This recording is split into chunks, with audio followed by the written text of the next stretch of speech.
Hi guys, it's Ben Heath from Lead Guru, and in this video, I'm going to talk about when to use the Facebook reach objective. This is one of my most requested topics over the last few months, so I thought I'd create a video on when to use the reach objective, when to not use it. I think it'll be very, very useful. Before I get into it, I want to very quickly ask you to hit that thumbs up button, and of course, subscribe to my YouTube channel if you are new and haven't done so already. So I'm obviously an example Facebook ad account, and I've got the campaign objectives up and I can see reach. And the first thing I need to quickly mention is, as I'm recording this video, Facebook are in the process of rolling out a new campaign objective layout. So you may well not see this, and one of the proposed changes is that brand awareness and reach are going to be combined into one campaign objective called awareness. Whatever I say about reach now will apply to the new awareness objective. So if you're watching this and you've had it change in your ad account, or you're watching this later down the line and they change it, just know that it holds true. Okay, I'll probably update the title of the video if that happens. So you may well have been looking for the awareness objective and found it this way. Okay, reach. Let's have a little look at what Facebook say this gets you, which is very, very simple. Show your ads to the maximum number of people. Now, we know that with other campaign objectives, things like conversions, for example, traffic, etc., Facebook's going to optimize for that event. So let's take conversions. Let's say conversions, and we say, I want purchases on my website. Facebook is going to try and put your ads in front of people that are far more likely to purchase. Now, the people that are far more likely to purchase might be way more expensive to reach because, look, they're probably more likely to purchase from other advertisers' stuff. Some people buy things online a lot more than others. Some people buy things based on Facebook ads a lot more than others. Some people have a lot more disposable income than others. Facebook can work a lot of this stuff out and put ads in front of those people, but everyone wants to reach those people, so they're more expensive to advertise to. Reach, on the other hand, gets your ads in front of as many people as possible. So you're not sort of ranking the quality of prospect necessarily within your targeting options. You're just sort of saying, I want to get the word out there. So the time when I like to use the reach objective is when I'm advertising to a specific and usually quite small audience that I want to make sure I put my ads in front of again and again and again. So this would usually be advertising businesses that are expertise based, coaches, consultants, if you're selling online courses, any sort of expertise based thing like that, even high-end service providers like anything designy or creating bespoke products and things like that. The price point of whatever it is that you're offering usually going to be very expensive. And that's why you need to reach people again and again and again, because you need to convince them that you are the best option to work with, that you are better than your competitors. You build that relationship. And that's when we tend to use reach. I'm not going to detail what I call my omnipresence content strategy in this video here. Instead, I'm going to include a link to the video in the video description below that goes through exactly how that works. It's called my number one long-term strategy, is actually the title of the video. My number one long-term strategy. Go through that, you can see exactly how, if you do meet that criteria, I would set up an omnipresence content campaign. Really awesome, really sophisticated. Strongly recommend you go through that and take a look. With an omnipresence content campaign, we use reach, okay? And that's about it. The only other scenario where I can think we would commonly use reach is if we're working with a brand that has a large budget, isn't worried about conversions or sending website traffic, and just wants to get the word out there, just wants to make their brand synonymous with the product that's being offered. So you think Coca-Cola will be the classic example where they're running like brand campaigns on TV and stuff all the time. They want you to think of the business Coca-Cola, when you want a soft drink or when you want a Coke. They don't want you thinking of Pepsi or any other potential competitors, most of which are long gone, right?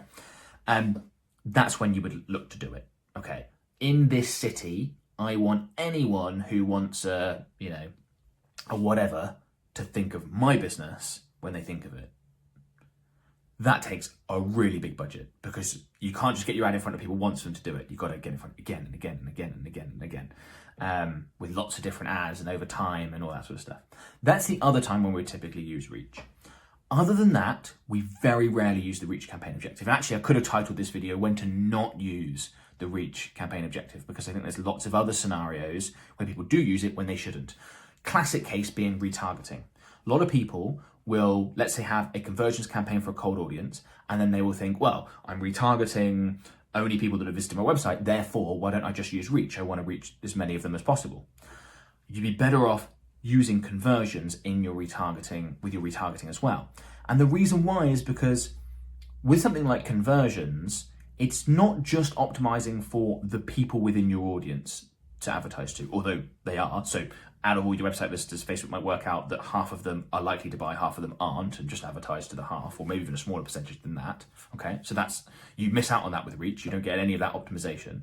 But also, your campaign is going to be optimized around lots of other factors, things like time of day to advertise.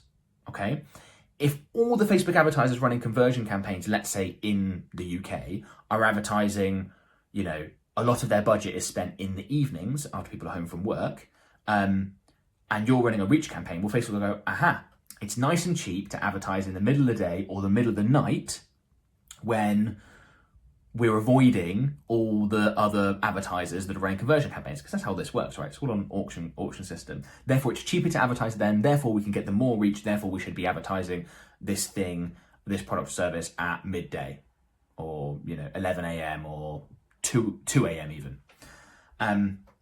Which means even though you're reaching the people you want to reach because you are retargeting, your ads are not going to be served at the right time to get the most number of conversions possible. And there's other things like the right placement options. You know, some people might be more likely to buy based on an ad in the feed or the story as opposed to an ad based in audience network or things like that. So it's not just the type of person being advertised to, because that's what people think. Well, why would I use conversions? I've got a small retargeting audience. I just want to reach them. It's these other factors that make a big difference, and that's why when we test it and we do run just to a retargeting audience, we run a conversions campaign versus a reach campaign. In both scenarios, we want, say, purchases or leads. The conversion campaigns basically always wins. Okay, so don't use the reach campaign in that sort of scenario. I also wouldn't use the reach campaign objective just because you're a new business. A lot of businesses think, okay, I'm new, I just want to get the word out. I don't really know what that means for a new small business. Yeah, for large businesses, sure. Yeah, they're after 50 million impressions over the next couple of months. Like, yeah, that's getting the word out. But I mean, if you're a small business, it's just a drop in the ocean, everyone forgets it. It doesn't mean anything if you're not spending a lot. So just getting the word out, no. You're better off actually running, say, a conversions campaign or a lead generation campaign or something and generating customers. That's going to make your campaigns much more affordable, much more profitable, much more scalable. You're going to generate customers that can tell their friends and family. That's going to get the word out a lot more than using the reach objective if you've got a relatively small budget. So hopefully that's been useful. Some scenarios where we would and wouldn't use the reach objective. Our use cases are fairly specific and quite small. It's not something that we use a huge amount, although we use omnipresence content quite a lot. But yeah, hopefully that's clarified some questions. Okay, before we go, something I really want to mention, and that's a webinar called 3 Killer Facebook Ad Strategies to Double or More Your Revenue. And actually one of the strategies of the 3 is omnipresence content, and that shows you exactly how to implement it in detail. So I'd strongly recommend you check out this webinar. Obviously you can check out the other 2 as well, might be appropriate for your business.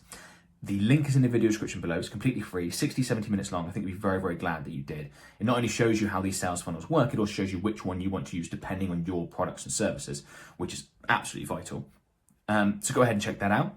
Other thing I want to mention is my Facebook ads group. So my Facebook ads mastermind group currently has 133,000 members, one of the largest communities of Facebook advertisers in the world, full of people just like you that are wanting, you know, asking questions, getting them answered. I'm in there every day. Completely free to join. Links in the video description. Go ahead and join us. If you found this useful, thumbs up, please. Comment below to let me know. Comment below if you've got questions. And of course, make sure you're subscribed for more Facebook and Instagram advertising related content. Thanks a lot. Bye for now.